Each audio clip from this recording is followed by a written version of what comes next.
Hello there guys, what is going on? Daniel Childs back here again. Tuesday the 16th of April 2024, the day after Chelsea absolutely trounced Everton.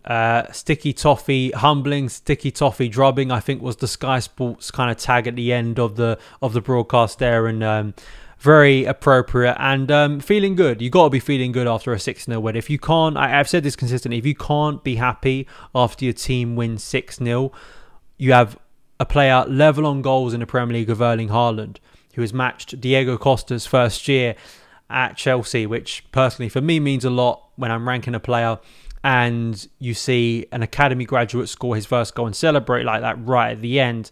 A clean sheet, the first in the Premier League since January. I mean, it goes on. This is a time to feel happy about the club. Not to say everything's perfect, but it was a good night. There's no two ways about it. But we are going to talk about one of the negatives. But I actually think it will turn out to be a positive in regards to how Mauricio Pochettino handled it in the media post the game. I think he deserves credit for last night. Then we'll get into some PSR stuff because there's been some reports about it.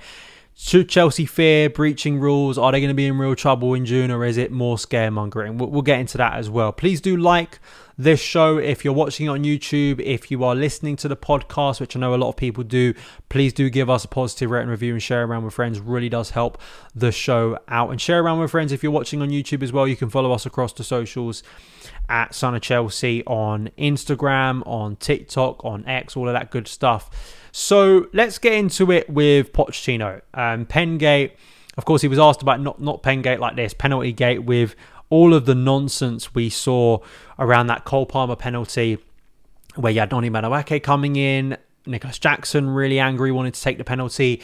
Eventually, Conor Gallagher as captain steps in and says, no, Cole Palmer is the taker. Palmer steps up and, as he always does, scores the penalty. Post-game, obviously, he was going to be asked about it, and it did, it was always going to cause a lot of intrigue over the incident, just isolated on its own. But Pochettino spoke post-game, and I think what he said was really refreshing. I'll tell you why, but let's listen to it first. It's a shame. It's a shame. And I was telling the player before when we arrived from the pitch. We had a meeting with all the staff also, and explained. We were talking, and for me it's a shame because I think we cannot behave in this way. I told them that this is the last time that I accept this type of behavior. If not, they all involved in this situation all out. The next time. And that is not a joke. That is impossible after a performance like this to have this type of behavior. That show that we are in a process that we learn a lot, like a team. If we want to be a great team fighting for big things, we need to change and think more in the collective way, rather to think in the individual achievement. And it's so clear and made clear. I made clear to them, and now I through you to the fans and to everyone that Cole Palmer is the taker. And then if Palmer want to give the ball to another, but not in this way. And that is really, really sad situation that happened, and I'm not going to accept that happen again. I think the thing for me with Pochettino is I've been concerned and frustrated at times when it feels like Pochettino, I think he's a very diplomatic guy, and I think he understands that you can't, in this age, just consistently go after your players and expect to keep them on side. I think that's, whether fans like that or not, I think that's just the reality. There has to be some diplomacy, but I think on top of that, at times I think he could have handled situations a little better. I think, especially on the penalty situation, he could have sorted this out, in my opinion, a lot sooner. I know some people disagree with that, but I think it says a lot when you come out publicly, as he did there, and he puts his foot down. And he not only says publicly, confirms it, Cole Palmer is our first choice penalty taker, but then on top of that says, this is the end of it. I don't want to see this type of behaviour again. And if I see this type of behaviour again, I'm going to act on it. Probably meaning that players are getting hooked.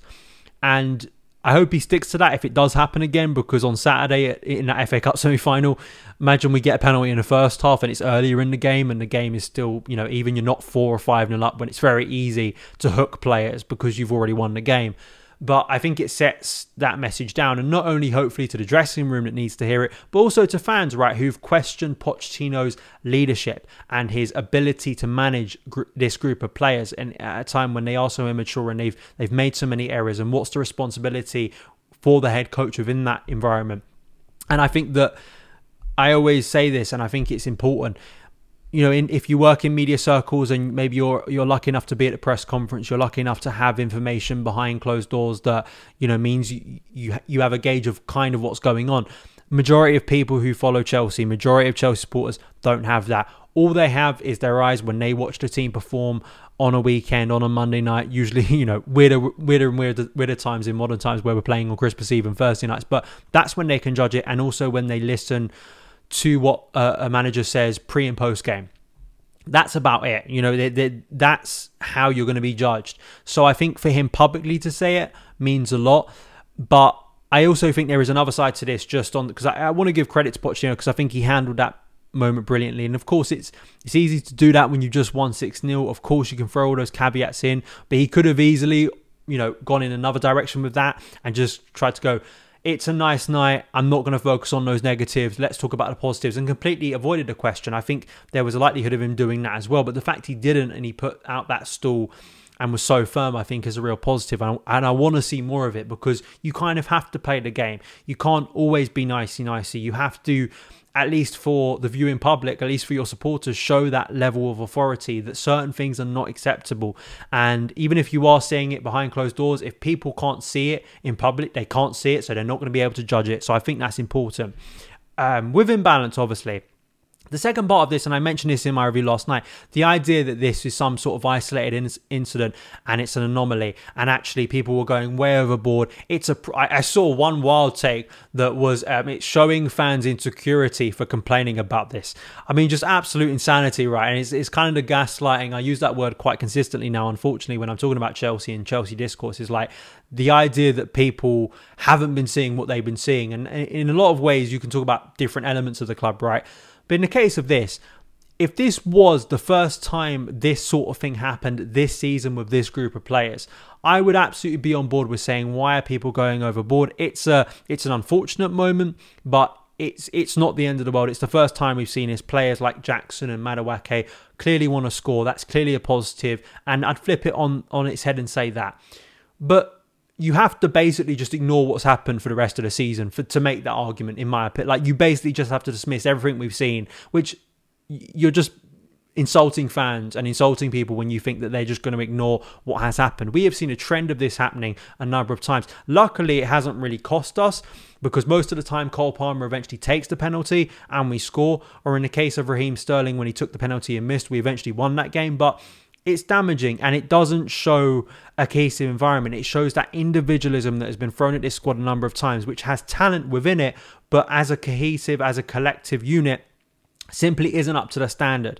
And sure, you can point to moments in history where Didier Drogba wanted to take the penalty off Frank in that game against Wigan where we won 8-0. Eventually, he did get a penalty later in that game, a very high-scoring game, but Frank was always the penalty taker.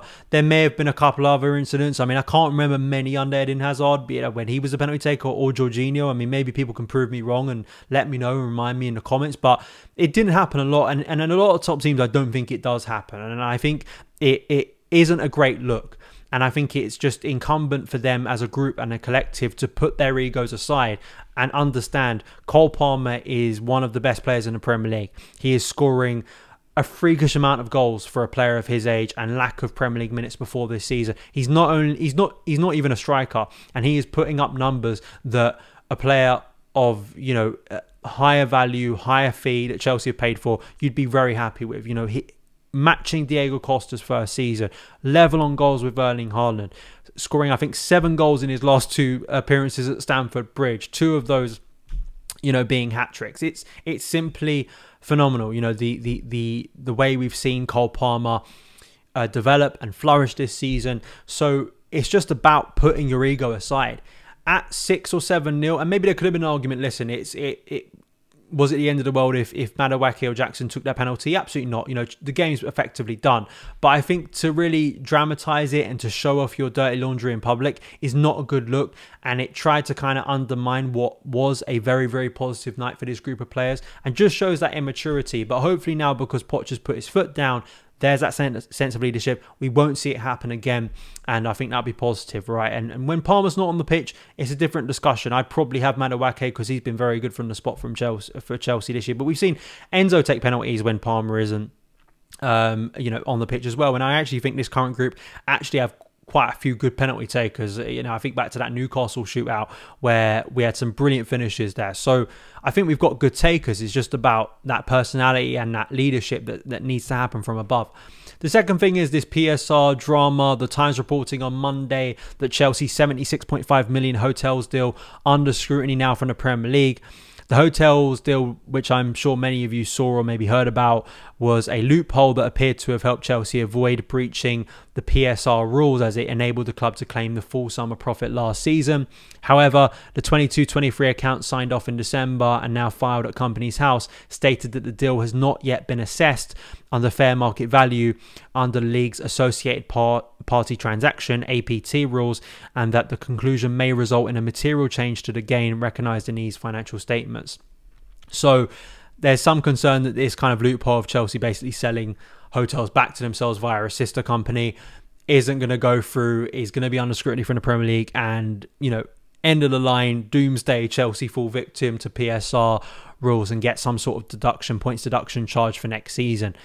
I do want to mention that David Ornstein on NBC shortly after this says, despite reports to the contrary, Chelsea believe they will be fully compliant with the next cycle of accounts up to June 2024.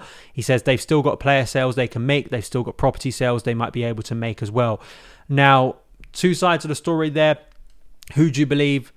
One thing I would say is that the Times, and this is not to try and discredit all of their reporting, but I do think the Times has kind of been a vehicle where if you want the doomsday vision for Chelsea Football Club since basically March 2022, they have been your Bible. They have been the place that usually if there's some kind of fear that Chelsea are going to fall victim to charges, the worst of the worst is going to happen. We're going to have to sell over our players. Whatever it is, I feel like I've read it usually in the Times. And again, that's not to say what they've reported is inaccurate, couldn't have happened, might not happen, is unrealistic, but just hearing these reports, I think as a Chelsea fan who, you know, obviously consumes a lot of this and has seen historically what has happened, despite my criticism and concerns about the current ownership, you know, they got through it last year. And I think there is as much of a chance of Chelsea not falling victim to PSR as there is of them falling victim to PSR until we reach June the 30th. And despite all you read between now and the end of the season, we don't know. There are clearly there is need to sell. I think based on Swiss Ramble, what he reports quite consistently and the extensive stuff he breaks down on accounting, Chelsea clearly need to sell some players. The extent to which they need to sell is very much up for debate. Rivals believe it's up to 100 million. Chelsea apparently contest this, but Chelsea, as Matt Law I think has reported on, it's very hard to gauge the accurate numbers and what the limit is. And obviously they don't want to give that away from a negotiating point of view, because it'd be quite silly, right, if teams we want to sell to over the summer know exactly the number we need to meet. It very much undermines your negotiating position. So obviously you don't want to give that away right now. You really don't. But the club have shown an ability over the past 12 months to sell players. Now, who you sell, what that actually means for the quality of the first team squad is in itself another conversation where I do have some problems. But just looking right now, Lewis Hall, likely that move to Newcastle is going to go through. Ian Maatsen, I think, a move to Borussia Dortmund, hopefully is going to go through as well for his career, and that's more money. Could a move for Romelu Lukaku go through? Kepa Arrizabalaga, Hakim Ziyech potentially. All of these moves could happen, and there's potential of, again, more Saudi interest as there was last year. And for whatever Gary Neville wants to say, you know, whether that is on Chelsea players, Man City players, Liverpool players, where he didn't have a lot to say, there are ways for Chelsea to sell. And I think that's a route that is realistic. Now, does that mean for me, like, selling Conor Gallagher is not a good move? I don't think it's a good move financially. I don't think it's a good move for your quality of squad. So I'm not saying that is that their route out. It may be from a purely very clinical right now short-termism financial move, but I don't think for the long term it benefits you either way. But what I would say is, just as a fan, panicking over these reports, you can be concerned by them, but I think panicking over it is something that is valuable to media wanting to get clicks, right? And I think that we will have to see how this plays out, and I wouldn't be too surprised if, as I say, Chelsea are charged in some way, but it isn't quite the doomsday scenario that the Times are making out to be. I have criticisms that the amount spent in such a short period of time could hurt Chelsea, absolutely. But then I'm also not going to get on the bandwagon that everything is going to hell overnight, because we heard a lot about that in the sanctions. And listen, there was a lot of stress during that period, and the club's still here, right? For all of my frustrations, the club's still here, and that's the most important thing. So that is it for today's news show. Let me know your thoughts on everything I discussed in the comments below. Have a great rest of your day, evening, wherever you are in the world, and I will see you again very soon. All the best.